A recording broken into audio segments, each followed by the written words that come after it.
Hey folks, this is Jake Davis with a wrestling recap for you today. I'm going to talk about WWE Super Showdown, live from the Kingdom of Saudi Arabia earlier today. This is the third annual Super Showdown. I hate that title for a show. You just call it Super Show, right? Anyhow, opening match was a six-man gauntlet match for the Tuwake Mountain Trophy. It's just a big, ugly yellow trophy. Don't worry, we'll probably never ever see or hear about it again. First out is R-Truth and Bobby Lashley, accompanied by Lana, wearing the big golden burqa. And even she can make it look sexy. With a woman sexy in a burqa. She just can't be stopped.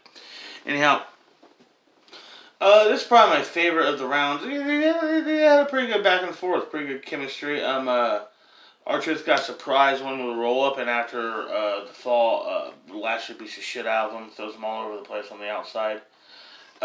Number 3 is the returning United States champion Andrade Cien Almas.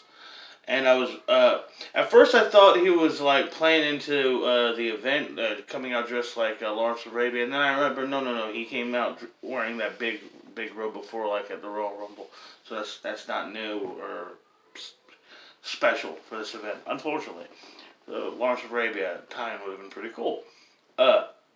He comes out, and this one is kind of weird because they have fine momentum and everything, but they like seem to bump heads. The finish is they bump heads, and Andrade falls, and Truth falls on top of him and pins him, eliminates him. Now, it felt like a botch, but it moved like a work, so that's weird. I don't know what happened. If that's what the plan elimination was, that was stupid. Next out is Eric Rowan carrying his fucking pet crate, which who knows what's in it. Sonic the Hedgehog's in it. Maybe that's where they kept Tails. Anyhow, he comes out with that thing. 5 months ago. 5 months ago, this guy was beating Roman Reigns in a high-profile match at a pay-per-view. So, he comes out and he gets himself disqualified pretty quick by hitting R-Truth with his steel steps, and then Truth gets beaten up on the outside again. They already did this. They already did this spot in this match. Why is he getting beat up after the bell again? Then AJ Styles comes out. The crowd's going nuts for AJ Styles. Styles really building up, getting that heel heat there. Doing the cabbage patch. That got a great. I love that. That was funny. He eventually locks up Truth in the calf crusher, and Truth taps out. It's time for the sixth and final man in the gauntlet match, and it is Rey Mysterio Jr. But Rey doesn't come out. His music starts again, so doesn't come out. We show backstage, and the OC are beating the shit out of him. Rey can't continue. AJ Styles gets on the mic. He says, "Ring the bell, forfeit, I won the trophy." Then they cut back to the back again, and and the OC are down. And a trench coat walks by. Oh shit, it's The Undertaker. The Undertaker takes his sweet ass time getting to the ring. AJ Styles not even afraid of him. He's like, "Hey, I already won this. You're not in this match." Slaps him in the face. Why? Undertaker choke slams him, pins him, and the Undertaker wins the big ugly trophy, which he doesn't even, I think, take with him. Because that thing was fucking ugly. It looked like an ice sculpture that somebody pissed on, and then the piss froze to it. Anyhow, I'm already seeing the speculation online about AJ Styles and The Undertaker at WrestleMania. Yes, I read the leaked match list. It's a photograph of a piece of paper. You really gonna think that this is in stone? This is the plans? This is what's gonna happen? I don't believe it at all. Some of those might just be lucky guesses. Some of those might be legit, but it's wrestling. We're weeks, over a month away from WrestleMania still, man. Things can change. Things are gonna change. Just the way it works. It's a road show, Anyhow, so Undertaker comes out here and wins the bigger trophy. Up next is a SmackDown Tag Team Title match. The New Day defending against The Miz and Morrison. This, to me, was actually the best match of the night as far as just, ring work. It was very intense, very hard-hitting. So many good spots in this. Kofi Kingston hits a big double stomp on the top rope out of an electric chair onto Morrison. Goes for a suicide dive on The Miz, but just eats dirt on it. Morrison gets hit with the up, down, down, the Midnight Special, and The Miz breaks it up. Big E goes for the big ending. The Miz reverses it into skull-crushing finale. Langston kicks out. The finish finally comes with the referee doesn't see it. Morrison lays out Kofi with a steel chair, or smacks him in the gut with a steel chair. Miz rolls him up, and we have new SmackDown Tag Team Champions. Damn near, or roughly 11 years since Miz and Morrison lost the titles at WrestleMania 25, their second and final title reign, getting the belts back. This is really cool. I don't think this feud is over. Who knows what they're going to do. I got a little bit of a theory that we might get Kofi versus Big E at WrestleMania. I kind of wouldn't want to see that because I don't want them to break up the New Day, like, ever. Be honest with you. If jealousy over the World Championship doesn't break up the team, what possible angle could you use? Anyhow, next up is Angel Garza versus Humberto Carrillo. A bit of a grudge match. I kind of like how we got to this, more or less. This is their kayfabe cousins, and they've kind of gotten caught up in the year-long rivalry now between Andrade and Rey Jr. I really like Angel Garza. I talked about that in my Worlds Collide. I think it was my Worlds Collide, maybe the Takeover. I think it was Worlds Collide. That was when they had the four-way. Yeah, right? Oh, fuck, I don't know. Anyhow, Angel Garza's great gimmick, really charismatic, really good with the heel stuff. He does get the win when Humberto goes for a Briscoe flip, the sunset flip, and what's his name? Angel just drops down, hooks the legs, and gets a 3 count. I like this feud. I expect them to have some more matches, some more heat.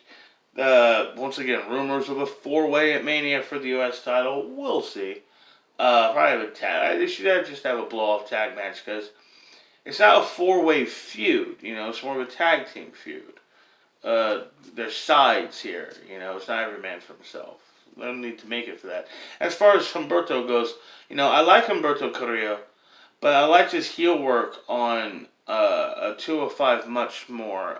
He's far too baby-faced to be a baby face, if that makes sense. I think he should go heel.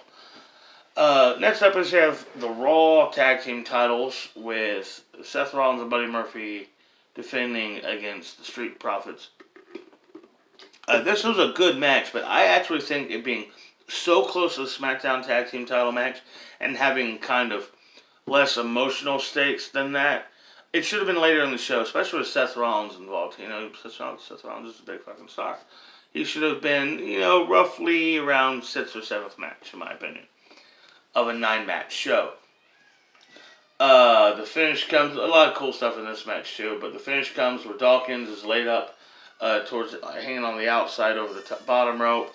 Rollins is a curb stomp across the ring apron, and the congregation retaining the World Tag Team Championship. Hey, Fisher. My dog wanted to come see me.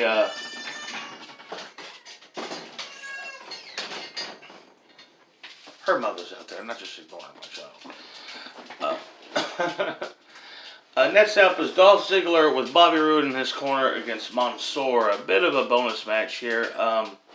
Dolph Ziggler, 15 years veteran, 2-time world champion. Bobby Roode, world-renowned star.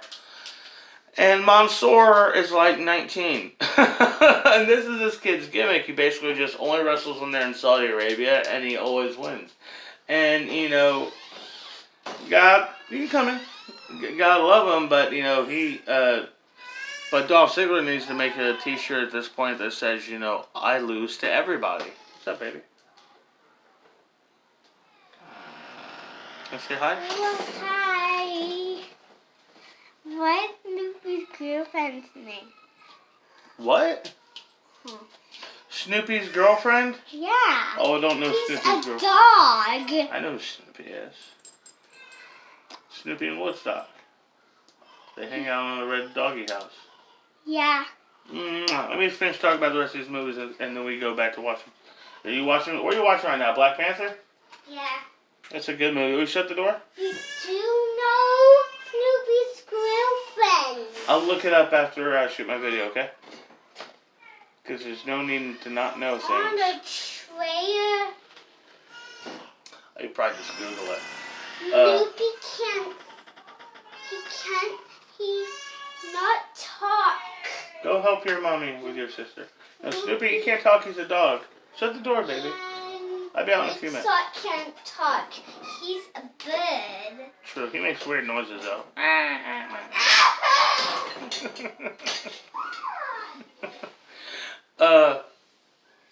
WWE title match. Brock Lesnar defends against Ricochet. This match went like a minute.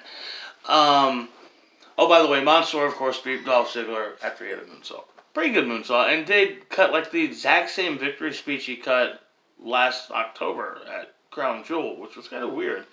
So Brock Lesnar and Ricochet, Ricochet goes for a drop kick. Brock Lesnar just swats him right out of the air, throws him around a few times. F5, it's over. Real disappointing after the real valiant match that he had, epic, excellent match he had with Bobby Lashley a few weeks on Raw. But yeah, I can't say I'm surprised. Next up is a steel cage match between Roman Reigns and King Corbin, and I could fucking care less at this point. Royal Rumble was supposed to be into their fucking feud. They even built it up as the end of the goddamn feud. End it. And what made I said that was like one of my favorite matches from the Royal Rumble, and it was, but mainly because of the usage of the arena and the usage of the outside interference. This was just a typical cage match. It was boring. I did like the part where Baron Corbin goes to try to go through the ring, out the door, and he's between the ropes, and Roman Reigns just reaches over him, grabs the cage door, and slams it on his face. I like that spot. And I like the finish of Roman wrapping the chain around his fist for the Superman punch and pinning him with that instead of going for another gratuitous spear. SmackDown Women's Championship up next in the semi-main event. Bayley defending against Naomi. This is the first time there's been a women's championship, WWE Women's Championship match in the Kingdom of Saudi Arabia ever. So history is being made here. Naomi, they're dressed very conservatively. Both girls are wearing t-shirts that would be big on me. I'm a big guy. I'm a big man. The finish was kind of cool though. I liked the finish. I liked how, Naomi was kicking out of all Bayley's stuff. And she uses the big baggy shirt to hook her leg in like a weird looking STF. And then, does a stupid kind of knee drop on her. We're I guess you're supposed to go face first in the canvas, but it's like Bayley's knee. Yeah, I'm going to slam my knee into the canvas with your head behind my leg, and that's going to hurt you somehow. So Bayley retains the title. I want to say one more thing. I know that they got their modesty laws over there, but I'm willing to bet Naomi, that ass, still somehow illegal over there. I'm just telling you. Booty. Anyhow, main event time, and it will take me longer to describe this match than the actual match itself. Bray Wyatt, The Fiend, defends the World Heavyweight Championship against the Millennium Man, the man, Bill Goldberg. Goldberg turned 53 in October, I believe. This match had some interesting build, some hype. I've always liked the Firefly Funhouse stuff, but I've not liked the matches since they tried to make The Fiend. They should not have tried to make The Fiend the champion. They ruined the character when they did that. But I still enjoy the Firefly stuff. I love the stuff he did with Goldberg. I love the stuff he did with Hogan going into this match. So I was enjoying the build for this. And I was legit intrigued going into it because it was here's Bray Wyatt, who's been built up as this conqueror, who's Bill Goldberg, whose whole gimmick is he don't lose. Something's got to break. Goldberg does his long entrance. Bray Wyatt does his long entrance. There's long ring introductions. There's a long stare down. And there's 4 spears. 2 attempted mandible claws. A jackhammer out of nowhere. And Bill Goldberg is the world champion. Or the universal champion. It's the same difference. Bill Goldberg's champ. At this age, everybody's WrestleMania predictions just got thrown out the fucking window, and I love it. Yes, I don't like another part-timer, another guest star, essentially becoming the world champion. It undermines the guys on the sidelines, but at the same time, Kofi Kingston just did lose his title. Maybe that makes him open for the world title, but I really doubt it. I can't believe, I think I mentioned John Cena's coming back. Did I mention that? Because earlier in the night they mentioned they've been hyping John Cena's coming to, it'll be on SmackDown tomorrow night. So it's like, I'm sitting here right now, there's no way they aren't going to book the match that I never thought I absolutely had to see, but now I want to see. John Cena versus Goldberg at WrestleMania 36. They're not going to do that. That match doesn't need to be for a world title either, mind you. But, damn. I just went from thinking not even caring about the world title scene on SmackDown to legitimately being intrigued. And all it took was one shocking victory to do it. I gotta give Super Showdown an A. I thought it was an in-ring, terrific show. Everybody tried to have good matches, tried to tell real stories. The show did not drag at all for me. It had a very good pace. And I was surprised. And what more can you ask from a wrestling show, especially as a smart? Anyhow, yeah, I'm definitely interested now in where the road to WrestleMania is going to take us. Is it going to suck? What's it going to be? Goldberg's going to WrestleMania. We're sitting here currently just have 2 matches officially booked for WrestleMania. It's Brock Lesnar versus Drew McIntyre and Rhea Ripley versus Charlotte Flair. There's definitely going to be Edge versus Randy Orton. And, the SmackDown World title scene is way up in the air now. Who knows? Because just a few days ago, looking like they're going to do Bray Wyatt versus Roman Reigns, but now we have a new champion. Anyhow, is it going to be Spear versus Spear? Roman versus Goldberg? I don't think anybody would want to really see that. Goldberg fighting John Cena had the advantage of John Cena being a legitimate ring general. He went from being really lazy and complacent in the ring, which caused a lot of backlash against him in the first place, to becoming the kind of guy who could literally carry anybody through a good match. Anyhow, this was an exciting show, and I'm legit looking forward to what's big announcements and big things are going to happen over the next few days and next few weeks going to WrestleMania 36. Just a few miles from where I'm sitting right now. I'm probably not going to be able to go because, we're having car troubles and everything. This whole deal, family stuff. Not family stuff, but just family people have expenses. Anyhow, I'm Jake Davis, and I'll catch you on the fly.